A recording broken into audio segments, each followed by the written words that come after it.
مولاي صل وسلم دائما أبدا على حبيبك خير الخلق كلهم نبوي سيرة سيد الكونين والثقلين محمد په دې خبرونه کې به تاسو ته د رسول الله صلی الله علیه وسلم د ژوند حالات په تفصیل سره وړاندې شي.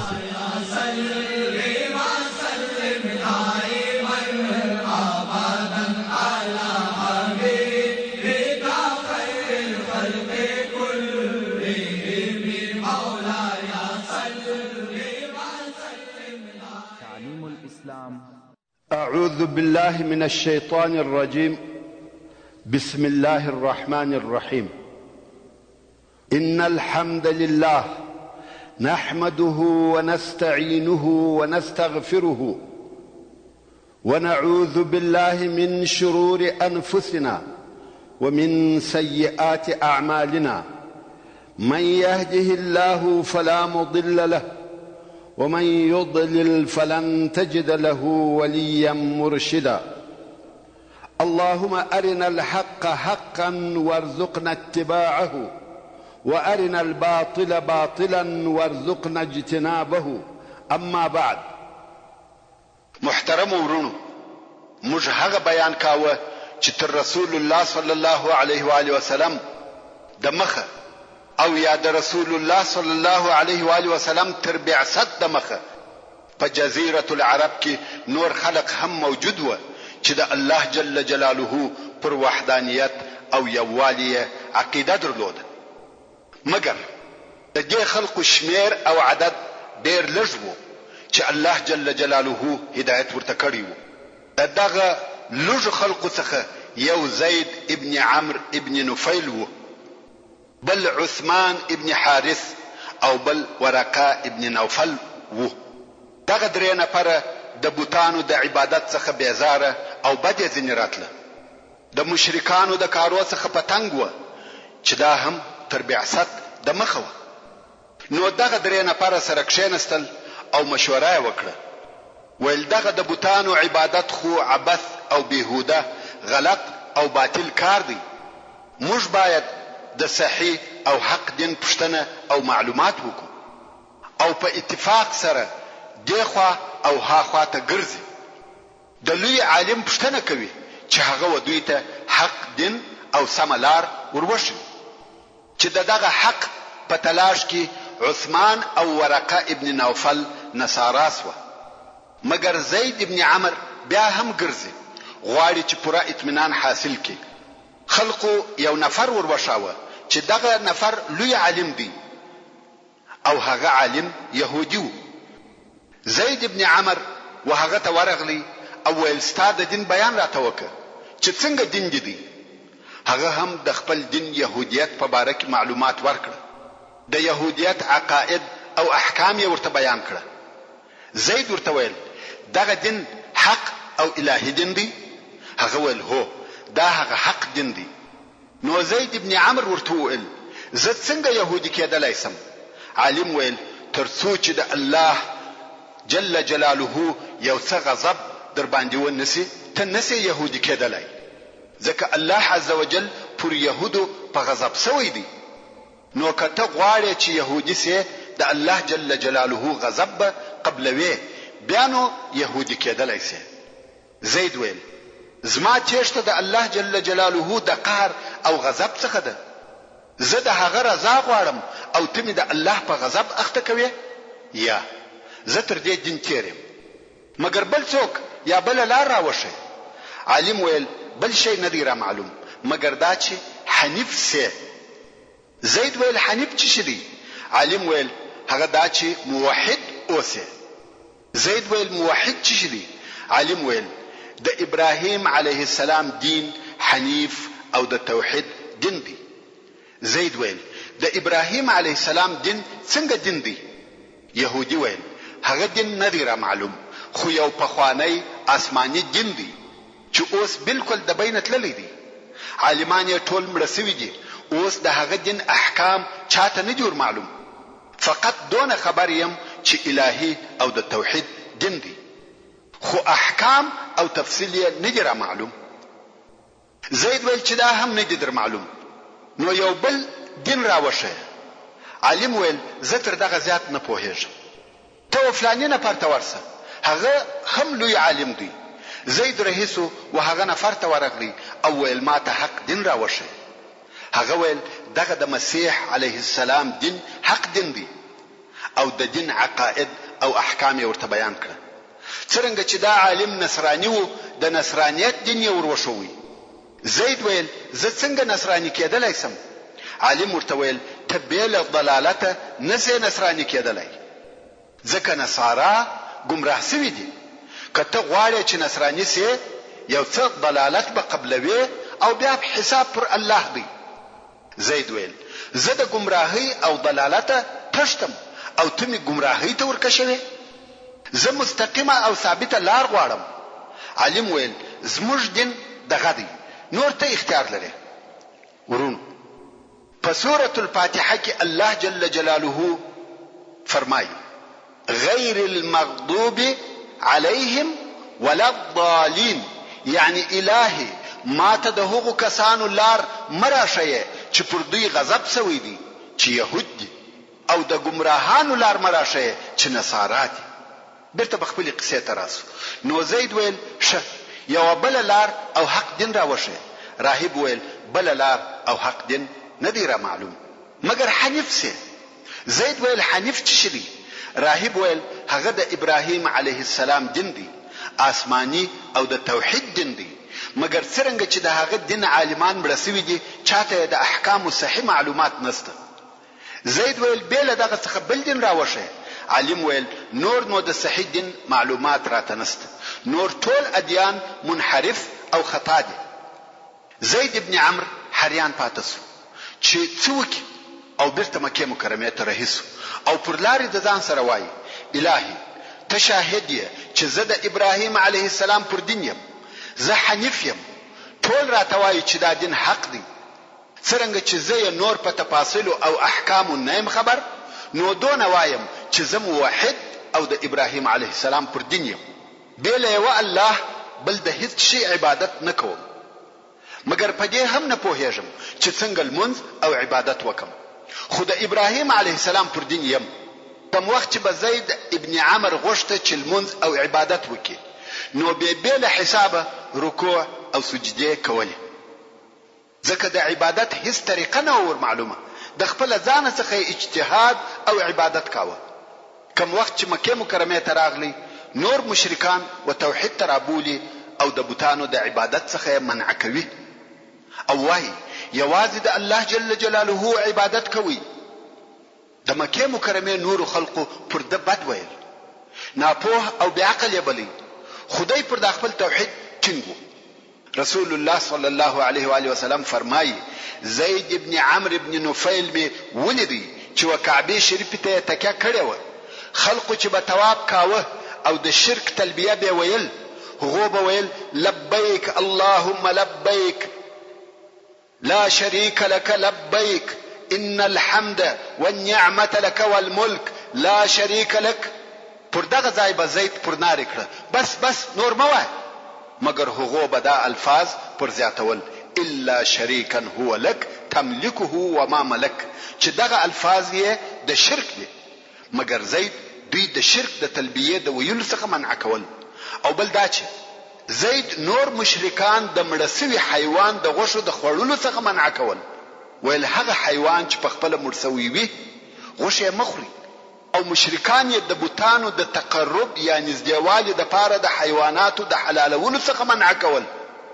یعنی کفارو چې به کم حیوانات د بوتانو پر نامه حلالول، او دا یې عقیده و چې دغه قرباني موږ و دغه بوتانو ته ورنږدې کوي. زید ابن عمرو د دغه کار څخه منع کول او ویل به چې حیوانات د بوتانو پر نامه ما حلالوي. خلکو چې په پښتنه ځنی وکړه چې د تقرب د پاره د حیواناتو حلالول ولی منع کوي، د به ویل حیوانات الله پیدا کړی دي او تاسو بل چاته یا د بل چا پر نامه حلالوي. عقل دا نه قبلوي. ورونو د دغسې کارو غلطیا په عقل سره هم ثابتېږي. حیوانات الله جل جلاله خلق کړي دي، خالق او رازق یې الله دی، او مشرکانو به د بت پر نامه یا هغو ته د نزدېکت دپاره حلالول. مقصد دا چې زید ابن عمرو د شرک د بدو او ناوړو کارو څخه منع کول. او دغه زید ابن عمرو تر بعثت 15 کاله د مخه وفات شو رحمت الله تعالی علیه. د رسول الله صلی الله علیه و آله وسلم سره لیدلی دي، صحبت ورسره کړی دي، مګر د رسول الله صلی الله علیه و آله وسلم د بعثت او رسالت وخت یې نه دی نیولی. رسول الله صلی الله علیه و آله وسلم د دغه زید ابن عمرو په باره کې فرمایي یبعث یوم القیامة امة وحده، یعنی دغه زید به د قیامت په ورځ یوازې د یو امت را پاسول کیږي. نور خلق په مجموعي شکل سره امتونه وي. دا د ابراهیم علیه السلام امت دی، دا د موسی علیه السلام امت دی، دا د عیسی علیه السلام امت دی. دغه رنګه ټول خلق امت دی، مګر زید ابن عمرو به یوازې د خپل ځان دپاره امت وي. او رسول الله صلی الله علیه و آله وسلم فرمایي رأیته یجر اثوابه فی الجنة، یعنی زید می ولیدی چې په جنت کې خپل کالی کشوي، یعنی په جنت کې اوسیږي. دغه زید بیل نبی بیل رسول په خپل عقل او کوشش و هدایت او سمیلار ته ورسېدی. دا د ورقه ابن نوفل د نصرانیت قصه او د زید ابن عمرو د توحید قصه. او په جزیره العرب کې د موحدینو څخه یو بل نفر وو چې قس ابن ساعده نومېدی. دغه قس د ډېر عمر سړی وو. ځینې مورخین د په عمر کې مبالغه کوي، وایي عمر یې 600 کلو ته ورسېدی. خو زموږ مقصد یې عمر نه دی، بلکې دا مو مقصد دی چې قس د هغو خلقو څخه وو چې دی په خپله پر توحید وو، او هم یې نور خلق و توحید ته رابلل، او پس له مرګه یې پر راژوندي کېدو ایمان درلودی. پر بوتانو یې بد ویل او خلق یې دغه خپلې د توحید عقیدې ته رابلل. څرنګه چې قریشو دغه د توحید عقیده نه قبلولای سوای او نه زغملای سوای، نو قس یې د مکې مکرمې څخه ویستی، فرار یې کړ. نو ده په دشت او صحرا کې ژوند کاوه. څرنګه چې دی پوه، هوښیار او حکیم سړی وو، نو خلق به هلته د ملاقات او مشورو دپاره ورتله. حتی دی په وعظو او نصیحتو کې هم یو نثر لري، او د په حکمتو به عربو مثالونه تیرول. د قصد د حکمتو څخه یو څه داسې دي. دی وایي من عاش مات ومن مات فات وكل ما هو آت. او بیا وایي ایها الناس استمعوا وعوا ان في السماء لخبرا وان في الارض لعبرا بحر يفور ونجوم تغور وسقف مرفوع ومهاد موضوع. او داسې نور حکمتونه لري. او دی چې هلته په غرو او دشتو کې یوازې اوسېدی، وحشي او څیرونکو حیواناتو الفت ورسره نیولی وو او ژوند یې ورسره کاوه. حتی یو نفر وایي زه یو وخت وقس ابن ساعده ته د مشورې دپاره ورغلم. دی د اوبو د حوض پر غاړه ناست و، او دغه حوض ته د اوبو د چښلو دپاره زمریان هم راتله. خو یوه به د اوبو په چښلو کې تر هغه بل ځان د مخه کاوه. قس به هغه په لکړه وواهه او ورته ویل به صبر وکړه چې ملګری دې اوبه وچښي. او دغه قس هم تر بعثت د مخه وفات. مقصد دا چې په جزیره العرب کې د مخه هم ډیر لږ نفر موحدین موجود و، او خلق به توحید ته رابلل، مګر ویښ زړونه او اوریدونکي غوږونه نه وه چې د دوی آواز واوري. تر څو چې محمد صلی الله علیه و آله وسلم د الله جل جلاله د طرفه په رسالت سره اختیار کړه سو، او خلقو ته آخري رسالت راوړي، او د الله جل جلاله د طرفه وحی ورته نازل سوی. د مخه هغه نور موحدین موجود و، مګر اثر او نتیجه یا هیڅ نه و یا خو ډیره کمه و. خو د رسول الله صلی الله علیه و آله وسلم د رسالت اثر لوی او ابدي اثر و چې ټوله جزیره العرب یې د شرک څخه خلاص کړ، او جهان یې د توحید په نور ډک کړ.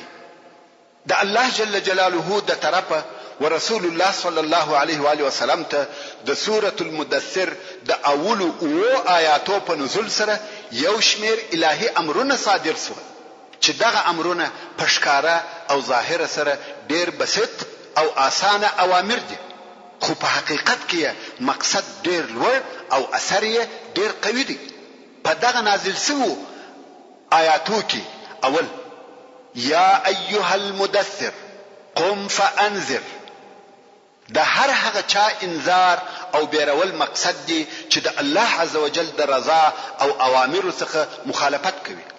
هر هغه څوک چې په عالم کې موجود وي هغه باید د خپل مخالفو اعمالو په بد نتیجه او جزا داسې وبیرول سي چې په زړه کې ریږد او ورختای پیدا سي. قم فانذر. دوهم وربک فکبر، د دې مقصد دا دی چې په مځکه کې د هیڅ چا د پاره کبریا او لویی نسته، د هیڅ چا د پاره کبریا او لویی نسی پاته، د هر متکبر او مغرور شان او شوکت مات سي. وربک فکبر. دریم وثيابك فطهر والرجز فهجر، مقصد دا چې هر څوک باید په خپل ظاهري او باطنی پاکي کې ډېر کوشش وکړي. خپل نفس باید د ګناهو د نجاست څخه تر داسې اندازې پاکي چې د نفس د الهي رحمت، هدایت او نور قابل وګرځي او په بشري ټولنه کې یو مثال او نمونه سي.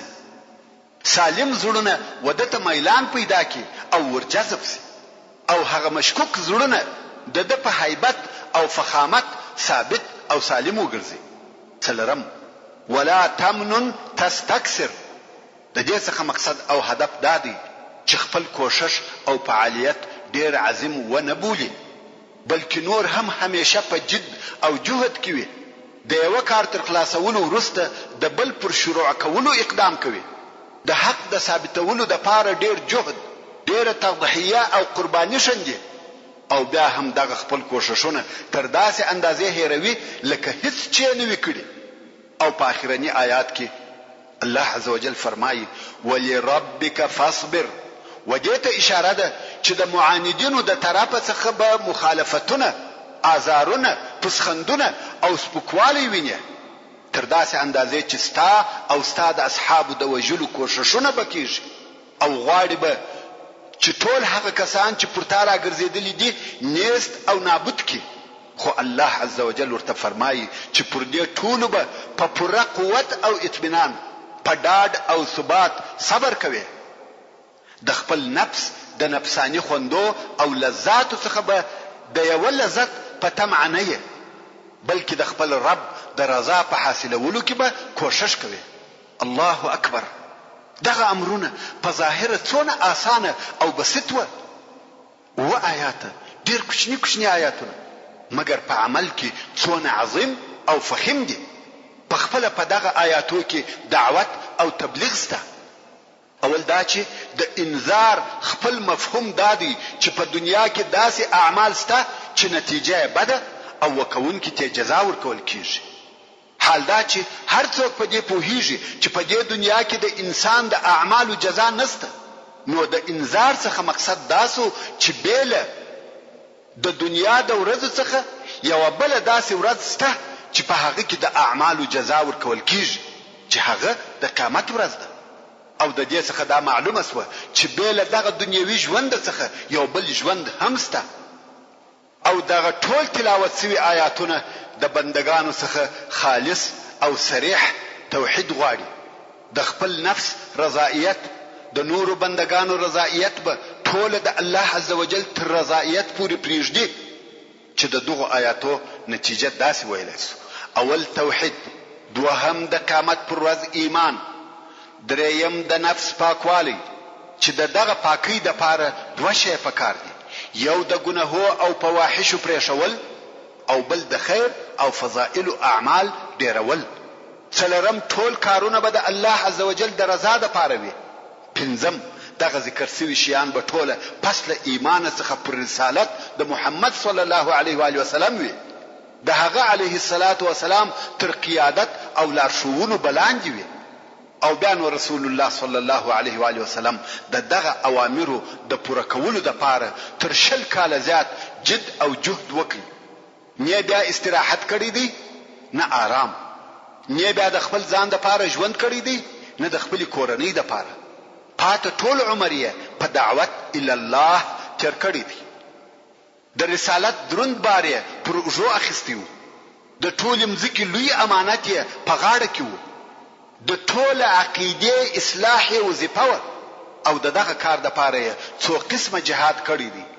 تر 10 کاله زیات همیشه په معرکه کې ولاړ و. د کومه وخت څخه چې دغه الهي اوامر واورېدل د دغه وظیفې څخه هیڅ شي مشغوله نه کوي. الله دې زموږ او د ټوله بشریت د طرفه د خیر بدله ورکړي. او دغه راتلونکی ټول بحث د رسول الله صلی الله علیه و آله وسلم د اوږده او د مشکلاتو څخه ډک جهاد نمونه ده چې په دغه ټوله موده کې بیا رسول الله صلی الله علیه و آله وسلم نه آرام کړی دی نه استراحت. او خدیجه رضی الله تعالی عنها ته به ویل یا خدیجه د خوب او آرام راحت او استراحت وخت تیر سو، د دعوت او جهاد وخت شروع سو. اوس نو موږ کولای سو چې د رسول الله صلی الله علیه و آله وسلم د دعوت موده و 2 زمانو ته وویشو چې یوه د مکې مکرمې زمانه ده چې تقریبا 14 کاله په بر کې ونیول او بل د مدینې منورې زمانه ده چې پوره 10 کاله دوام وکړي. او بیا دغه هر زمانه ځان ته مرحله لري چې هر مرحله د هغه بل څخه په خاصو خصوصیاتو فرق او امتیاز لري. نو په دغه اساس موږ کولای سو چې د مکې مکرمې زمانه و 3 مرحلو ته وویشو. اوله مرحله پټ دعوت وو چې 3 کاله دوام وکړي. او دوهمه مرحله په اهل مکه کې ښکارا دعوت وو چې د بعثت د 4 کال څخه شروع سو او د بعثت د 10 کال تر اخره دوام وکړي. او دریمه مرحله تر مکې مکرمې د باندې دعوت دی چې د بعثت د 10 کال د اخره څخه شروع سو او بیا تر هجرت پورې دوام درلودي. خو د مدني دور مرحله به بیا پر هغه خپل ځای د تفصیل سره درته بیان سي ان شاء الله تعالی. اوس به د مکې مکرمې دورې درته بیان کوم. د مکې مکرمې اوله مرحله یا د سری دعوت 3 کلونه ورونو. دا معلومه خبره ده چې مکه مکرمه د عربو دینی مرکز او کعبه شریفه د ټولو عربو د پاره د دوی په باطل دین په مقدسه بوتانو یا خدایانو ډکه وه. په دغه ځای کې د اصلاح و مقصد ته رسیدل نسبت و هغه لرې ځایو ته مشکل او سخت کار. دلته او په دغه ځای کې و داسې فولادي عزم ته احتیاج او ضرورت وو چې مشکلات او تکالیف تاثیر نسی پر کولای. او په داسې ځای کې هنر او حکمت دادی چې په ابتدایي مرحله کې دعوت پټ او سری وي. دا د دې لپاره چې ټول اهل مکې ته ناببره د یو داسې کار ونه ویل سي چې د دوی هیجان او احساسات راوپاروي. نو د عقل تقاضا داوه چې رسول الله صلی الله علیه و آله وسلم په شروع کې اسلام پر داسې چا عرض کې چې هغه د کورنۍ یا په د پوری مشکې خلق وي یا د علیه الصلاۃ والسلام آشنایان وي او هر هغه څوک و اسلام ته راوبولي چې په هغو کې د خیر علامه موجوده وي او داسې څوک دعوت کې چې دی صلی الله علیه و آله وسلم دوی پیژني او دوی صلی الله علیه و آله وسلم پیژني. یعنی د تداور معلومه وي چې دغه خلق حق او خیر خوشوي او هغه ته بیا د صلی الله علیه و آله وسلم د صدق او اصلاح په صفت ور معلوم وي او د هغه څخه بیا هغه کسانو د رسول الله صلی الله علیه و آله وسلم دعوت قبول کړي چې هغه ته د رسول الله صلی الله علیه و آله وسلم په عظمت د نفس په پاکي او د خبرو په صداقت کې هیڅ شک نه چې هغه کسانو ته په اسلامی تاریخ کې د سابقین الاولین په نامه سره ویل کیږي چې د هغو ټولو په مقدمه کې 4 نفر دي. اول ام المؤمنین حضرت خدیجه بنت خویلد رضی الله تعالی عنها د رسول الله صلی الله علیه و آله وسلم وفادار زوجه. دوهم د رسول الله صلی الله علیه و آله وسلم آزاد کړه شوی مریی زید ابن ثابت ابن شرحبیل رضی الله تعالی عنه چې زید ابن محمد ورته ویل کېده. دریم د رسول الله صلی الله علیه و آله وسلم د اکازوی حضرت علی ابن ابي طالب رضی الله تعالی عنه چې کوچنی او هلک و. څلورم د رسول الله صلی الله علیه و آله وسلم خوږ صادق او وفادار ملګری حضرت ابو بکر الصدیق رضی الله تعالی عنه. دغه څلورو نفرو د دعوت په اول ورځو کې ایمان راوړي. اوس په دغه څلور نفره په تفصیل سره درته معرفي سي. اول خدیجه بنت خویلد رضی الله تعالی عنها چې دغه معرفي شوی ده و تکرار ته حاجت نشته. دوهم زید ابن حارث چې زید ابن محمد ورته ویل کېده او دا چې رسول الله صلی الله علیه و آله وسلم زید په زویواله نیولی و. هغه لره یوه قصه ده. هغه دا چې دغه زید کوچنی و او په خپل کورنۍ کې د خپل مور او پلار سره اوسېدی او د عربو د قبیلو خدا عادت او تجارت و چې همیشه به یوې قبیلې پر بلې قبیلې تیری او تجاوز کاوه. مالونه او انسانان به ځینې بیول. نو یو وخت د دغه زید پر قبیلې بلې قبیلې حمله وکړه چې په دغه وخت کې د زید عمر 8 کاله او زید هم د بندیانو په جمله کې بوتي او بیا یې د مرئی په شکل خرڅ کړ. خو په بل روایت کې وایي زید د 8 کالو چې مور یې د خپل دوستانو د لیدلو لپاره د یوې قبیلې څخه بلې قبیلې ته تله او زید هم د ځان سره ملګری کړی و. په لار کې د بني القین قبیله پر پیښه شوه او زید یې ځینې بوتي. بیا یې د مرئی په ډول د حباشه په بازار کې خرڅ کړ او حکیم ابن حزام چې د مکه مکرمه د قریشو څخه وو د نور مریانو سره دغه زید هم رانیوي او بیا یې وخدیجه رضی الله تعالی عنها ته په هدیه کې ورکړ او خدیجه رضی الله تعالی عنها د رسول الله صلی الله علیه و آله وسلم سره تر واده کولو وروسته ورسول الله صلی الله علیه و آله وسلم ته په هدیه کې ورکړ. او د زید پلار چې حارثه نومېدی په زید پسې ډېر غمجن و او همیشه د هغه په تلاش کې و چې چیرې به پیدا کړي. په دې کې کلونه تیر شول چې پلار په زوی پسې ګرځي. څو په آخر کې دا معلومات ورته وسوه چې زوی یې په مکه مکرمه کې دی. نو پسې را رهیسو او مکه مکرمه ته راغلی. زوی یې پیدا کړ. نو د هغه مالک ته چې محمد صلی الله علیه و آله وسلم دی ورغلی. البته دا قصه د مخه تر بعثت و. ویل یا محمد دغه زید زما زوی دی او دی حر دی خو دشمنانو خرڅ کړی دی. زه اوس راغلیم او غواړم چې دغه خپل زوی ستاسو څخه رانیسم. رسول الله صلی الله علیه و آله وسلم ورته ویل یا خرڅوم یا نه مګر یو کار به وکم. هغه دا چې په خپل زید ته به اختیار ورکم. که ستا سره ځي در سره ولاړ دي او زما د طرفه بیله قیمته آزاد دی او که زما سره پاتېږي پاتې دي. د زید خوښه او اختیار دی. د زید پلار حارثه په دې خبره ډیر خوشاله شو چې دا ډیر ښه او بهترین اختیار دی. ځکه حارثه پوهېدی که یو چاته اختیار ورکړل شي چې مرایي پاتې کېږي که د پلار سره ځي هغه حتما د پلار سره ځي. نو خپل زوی ته ورغلی ویل زویه محمد تا ته اختیار درکړی دی دلته د سره مرایي پاتې کېږي او که زما سره ځي. زید ویل والله پر محمد صلی الله علیه و آله وسلم هیڅوک نه خوښوم او نه اختیاروم. ورونو دا د مخه تر بعثت د رسول الله صلی الله علیه و آله وسلم اخلاق و. نو د دغه ځای څخه د رسول الله صلی الله علیه و آله وسلم اخلاق او گزاره معلومیږي چې حتی د مرئی سره څنګه ښه ژوند او د محبت گزاره کول. او زید وویل والله زه ګمان نه کوم چې مور او پلار دې داسې ښه او د محبت ژوند را سره وکړي لکه محمد چې را سره کوي. تاسو دې رحمت مهرباني او حسن معاشرت ته وګورئ چې خیر البشر صلی الله علیه و آله وسلم د مرئی سره کول چې هغه مرئی دی دی صلی الله علیه و آله وسلم تر مور او پلار خوش او اختیار کی.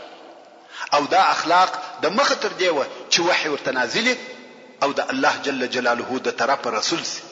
نو ځکه به خلقو صادق الامین ورته ویل او زید پر دې ټینګار کاوه چې د محمد صلی الله علیه و آله وسلم سره پاتې کېږم. د زید پلار حارثه په تعجب کې شو چې دا څنګه کېدلای شي چې مالک دې تر پلار خوښ وي. بیا نو رسول الله صلی الله علیه و آله وسلم د دې لپاره چې د حارثه زړه مطمئن شي د قریشو په حضور دا اعلان وکړي چې زید آزاد او حر دی، او بیا یې دا اعلان وکړي چې زید زما زوی دی. پخوا د جاهلیت په وختو کې په عربو کې داسې و چې یو چا به پردی څوک خپل زوی وګرځاوه او هغه به په ټولو احکامو او معاملاتو کې داسې سو لکه د نسبي او واقعي زوی، یعنی په میراث کې د نکاح په حراموالي کې او داسې نورو مسائلو کې به واقعي زوی او د فامیل جز وګرځېدی. تر دغه ورځې وروسته وزید ته زید ابن محمد ویل کېده، ترڅو چې دغه زوی ګرځول چې په عربي کې تبني ورته وایي، یعنی د بل چا زوی د ځان زوی بلل په اسلام کې منع شوه. څرنګه چې پس له بعثته رسول الله صلی الله علیه و آله وسلم په دعوت او تبلیغ امر کړ سو، زید د رسول الله صلی الله علیه و آله وسلم په کور کې او رسول الله صلی الله علیه و آله وسلم و اسلام ته دعوت کړ او هغه هم مسلمان شو. او دریم نفر چې هغه هم د رسول الله صلی الله علیه و آله وسلم په کور کې وو حضرت علی ابن ابي طالب رضی الله تعالی عنه وو. او د رسول الله صلی الله علیه و آله وسلم په کور کې د حضرت علی رضی الله تعالی عنه د اوسېدلو سبب دا وو چې ابو طالب ډیر غریب شو او دا واقعا هم تر بعثت د مخه. ابو طالب دونه غریب او مسکین وو چې د خپل اولادو نفقه پر تکلیف وو، خپل اولادونه یې نسوای مړولای. نو رسول الله صلی الله علیه و آله وسلم وخپل اکا عباس رضی الله تعالی عنه ته ورغلی او ویل ای اکا ته د ابو طالب په غریبی او مسکنت خبرې، حتی د خپل اولادو خواړه او نفقه هم نه لري، کدی خوښه وي وربسو او موږ هر یو به د اولادو څخه یو واخلو او زموږ سره به اوسېږي، د هغو کفالت به وکړو، یعنی خواړه او مصرف به پر خپل ځان کو. پر ابو طالب به د غریبی او څه سپکه سي. عباس رضی الله تعالی عنه ویل ډېر ښه فکر دی. نو د عبد المطلب د کورنۍ څخه څو نفر سره یو ځای سو او ابو طالب ته ورغله، ویل موږ دا سره جوړه کړې ده چې موږ به هر یو ستا د زامنو څخه یو اخلو او زموږ سره به وي. ابو طالب ویل که یو عقیل را پرېږدي په نورو کې ستاسې خوښه ده. عقیل د ابو طالب مشر زوی و، ویل دا را پرېږدي چې زما سره کومک کوي. دوی هم عقیل ور پرېښاوه او هر یو د ابو طالب یو اولاد د ځان سره بوتي. رسول الله صلی الله علیه و آله وسلم علی ابن ابي طالب رضی الله تعالی عنه راوستي، ځکه علی هغه وخت هم پر رسول الله صلی الله علیه و آله وسلم ګران او حضرت علی رضی الله تعالی عنه د رسول الله صلی الله علیه و آله وسلم په کور کې تربیه او هیڅ وخت د بت عبادت یا وبت سجده نه ده کړې، ځکه دی د رسول الله صلی الله علیه و آله وسلم په کور کې لوی شو. او دا چې موږ وایو علی کرم الله وجهه، د هغه مقصد هم دا دی چې الله جل جلاله د مخ مکرم کړی دی. په څه سبب یې مکرم کړی دی؟ ځکه د مخ یې د بوتانو د عبادت څخه ساتلی دی. دا دغه جملې د ویلو سبب دی چې موږ د نامه سره وایو کرم الله وجهه. نو علی رضی الله تعالی عنه هم مسلمان سو چې دا د رسول الله صلی الله علیه و آله وسلم د کورنۍ څخه دریم نفر دی. او بیا د رسول الله صلی الله علیه و آله وسلم لونو ایمان راوړي، رقیه، زینب، ام کلثوم، فاطمه رضی الله تعالی عنهن اجمعین. دا د رسول الله صلی الله علیه و آله وسلم په کورنۍ کې د نن د ایمان راوړلو ترتیب وو. خو د رسول الله صلی الله علیه و آله وسلم تر کورنۍ د باندې هغه اولین نفر چې و اسلام ته دعوت شوی دی او هغه هم بیل پښتنی او بیل دلیل څخه اسلام او ایمان قبول کړی دی، هغه سیدنا ابو بکر صدیق رضی الله تعالی عنه دی. رسول الله صلی الله علیه و آله وسلم فرمای هر څوک چې می اسلام ته رابللی دی د اسلام په باره کې بحث او نقاش را سره کړی دی، پښتنی او معلومات یې را څخه کړی دي بیل ابو بکر صدیق رضی الله تعالی عنه څخه. فقط رسول الله صلی الله علیه و آله وسلم ورته ویل زه د الله جل جلاله د طرفه رسول یم. ابو بکر رضی الله تعالی عنه ویل اشهد انک رسول الله، شاهدی ادا کوم چې ته رسول الله یې. بېله نقاشه، بېله بحثه، بېله پوښتنې چې کله او څنګه، او دا یې هم ونه پوښتل چې څنګه دین دی او د کومه راغلی دی. هیڅ پوښتنه یې هم ونه کړه. د اولې لحظې څخه صدیق و. دا ولې؟ ځکه ابو بکر صدیق رضی الله تعالی عنه رسول الله صلی الله علیه و آله وسلم پیژندی. اخلاق، امانت او صداقت یې پوره ورته معلوم و او پوهېدی چې دی صلی الله علیه و آله وسلم هیڅ کله مخالفه خبره او درواغ نه وایي.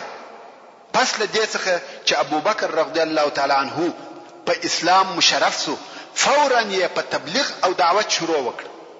څرنګه چې ابو بکر صدیق رضی الله تعالی عنه د الفت او محبت خاوند وو، پوست او نرم سړی وو، ښه اخلاق یې درلوده، نو د قوم خلق به د علم او تجارت او د شو اخلاق په سبب ورته راتله، او د هم د هغو کسانو په دعوت شروع وکړه چې د هم نشینه او مجلسان. د رضی الله تعالی عنه په دعوت سره په اول ورځو کې دغه کسان مسلمانان شو: عثمان ابن عفان الاموي، زبیر ابن العوام الاسدي چې ځوان او د 14 کلو وو، عبد الرحمن ابن عوف، سعد ابن ابي وقاص چې د رسول الله صلی الله علیه و آله وسلم د ماما زوی دی، طلحه ابن عبید الله. دا ټول د حضرت ابو بکر صدیق رضی الله تعالی عنه د دعوت په واسطه مسلمانان شوي دي. دغه اته نفره د اسلام اوله ډله او د محمدي دعوت اول ګلان دي. دا کار د واقعي او صادق مسلمان دی. کوم وخت چې ایمان راوړي په هغه لحظه په دعوت شروع وکړه چې دا د ابو بکر صدیق رضی الله تعالی عنه صدق او تصدیق دی، او دی رضی الله تعالی عنه تر ټول امت غوره او بهتر دی. رسول الله صلی الله علیه و آله وسلم د په باره کې فرمایي: لو وزن ایمان الامه بایمان ابي بکر لرجح ایمان ابي بکر. یعنی که د ابو بکر ایمان د ټول امت د ایمان سره وتلل سي، د ابو بکر ایمان به پر درون سي. او رسول الله صلی الله علیه و آله وسلم فرمایي: والله ما وطئ الارض بعد الانبیاء خیر من ابي بکر. یعنی والله پس له انبیاء څخه تر ابو بکر ښه او بهتر پر مځکه نه دی ګرځېدلی. پس له انبیاء څخه ښه او بهترین د خلقو ابو بکر صدیق رضی الله تعالی عنه دی. ورو دا د صدیق اکبر مقام او درجه ده، او دا یې فداکاری و چې د اسلام په شروع او ابتدا کې یوازې د دعوت لپاره دغه خدمت وکړي، چې د 10 مبشرو څخه 15 نفرو د رضی الله تعالی عنه پر لاس ایمان راوړی دي، او د هغو کسانو څخه چې په شروع کې په اسلام مشرف شوي دي د ځینو نمونه په داسې ډول سره دي: بلال ابن رباح الحبشي، او د دې امت امین ابو عبیده عامر ابن الجراح، ابو سلمہ ابن عبد الاسد، ارقم ابن ابي الارقم، عثمان ابن مزعون، او د دوه ورونه قدامه او عبد الله، عبیده ابن الحارث ابن المطلب، سعید ابن زید، او د شده فاطمه بنت الخطاب چې د عمر ابن الخطاب رضی الله تعالی عنه خور ده، خباب ابن الارت، عبد الله ابن مسعود، او ځینې نور خلق رضی الله تعالی عنهم اجمعین، چې ودغه نفر ته سابقون الاولون ویل کیږي. دغه ذکر سوي خلق په پټه مسلمانان سوي و، او رسول الله صلی الله علیه و آله وسلم به په پټه سره یو ځای کول او دین به ورشاوه. ځکه تر اوسه لا دعوت سری او فردي و، او کوم وخت چې به یو دغه مسلمانانو د عبادت کولو اراده وکړه، نو به د مکه مکرمه په شیلو کې د قریشو د نظر او لیدلو څخه ځان پټ او غائب کړي. هلته به په پټه سره د خپل رب عبادت کاوه، او بیا چې دغه مسلمانانو شمیر و 10 نفر ته ورسېدی چې په دې عادت کې نر او ښځې دواړه داخل و، بیا نو رسول الله صلی الله علیه و آله وسلم د دوی د اجتماع او تعلیم د پاره د دوی څخه د یو نفر کور اختیار کړي چې دا کور د ارقم ابن ابي الارقم ویل دلته به د تعلیم او ارشاد د پاره سره یو ځای کیږي او د سوره المدثر تر نزول وروسته پر لپسې وحی نازلېده چې دغه وخت نازل شوی آیاتونه د نفس پر پاکی او د ګناهو پر پرېښولو مشتمل و د اور او جنت بیان به پکې موجود وو مؤمنان یې په داسې فضا کې تربیه کول چې دغه موجوده ټولنې سره یې ډېر فرق درلودي دغه مرحله دعوت که څه هم سري او فردي وو خو بیا هم و قریشو ته ځینې اخبار رسیدل خو د قریشو کومه پروا نه پکېده امام غزالی رحمه الله وایي د اسلام او اسلامی دعوت ځینې معلومات و قریشو ته ورسېده خو سر یې نه پګرځاوه شاید دوی دا فکر کاوه چې محمد صلی الله علیه و آله وسلم هم یو د هغو کسانو څخه وي چې د مخه پیدا شوی و چې په الوهیت او د الله جل جلاله په حقوقو کې خبرې کولې لکه قس بن ساعده او عمرو بن نفیل او داس نور خو بیا هم د رسول الله صلی الله علیه و آله وسلم د اخبار د نشریدو څخه او د هغه د تاثیر څخه د قریشو په زړه کې بیره پیدا شو او د صلی الله علیه و آله وسلم د دعوت مراقبت یې شروع کړ پر دغه حال 3 کاله تیر شو بیا هم دعوت سری او فردي دي په دغه موده کې د مسلمانانو یو کوچنی ډله جوړه شو چې د دوی په مابین کې مطلق د ورورګلوي او تعاون ژوند او بیا وحی نازل شوی چې رسول الله صلی الله علیه و آله وسلم یې په دې سره مکلف کړي چې خپل قوم ته د اسلام اعلان وکړي او د دوی د باطل دین په مقابل کې ودرېږي او د دوی د بوتانو ماهیت او اهمیت بیان کړي چې دانو د مکه مکرمه دوهمه دوره سول چې په ښکارا سره دعوت کیږي نورون کوم وخت چې د الله جل جلاله د طرفه د سوره الحجر 4 نمبر آیات نازل سو کوم چې الله عزوجل فرمایي فاصدع بما تؤمر واعرض عن المشركين يعني اے محمد صلی الله علیه و آله وسلم ښکارا او په جهر ک هغه شی چې ته په امر سوی او مخ واړو د مشرکانو څخه یعنی د دوی د خبرو او ویلو هیڅ پروا مکو په ښکارا ډول سره خپل تبلیغ کوه دوی پتا هیڅ نس کولای دغه آیات په نزول د الله جل جلاله د طرفه رسول الله صلی الله علیه و آله وسلم امر کړو چې و اسلام ته دعوت عام ک یوازې دا نه چې خپل اقارب دوستان او هغه څوک چې ستاسو پر شاوخوا دي هغه و اسلام ته دعوت ک یا بلکې عام او ټول خلق و اسلام ته دعوت ک نو د دغه ورځې په سهار رسول الله صلی الله علیه و آله وسلم د ابي قبيس وغرته وختي ورون د ابي قبيس غر هغه وکعبه شریف ته تر ټولو نږدې غر دی کوم چې اوس پر هغه غره قصر جوړ شوی دی او د صفا د غونډې سره مشتي غر دی دغه غر وکعبه شریف ته او د قریشو د ناستي وزایو ته ډیر نږدې او هر څوک چې د کعبه شریف و طرف ته وي د غره شا یعنی د غره هغه بل طرف نه ویني نو رسول الله صلی الله علیه و آله وسلم دغه د ابي قبيس وغرته وختي او په لوړ आवाज یې ناره کړ وصباحا وصباحا چې دا ناره د قریشو د خطر ناره کوم وخت چې به د دشمن لشکر پر راغلی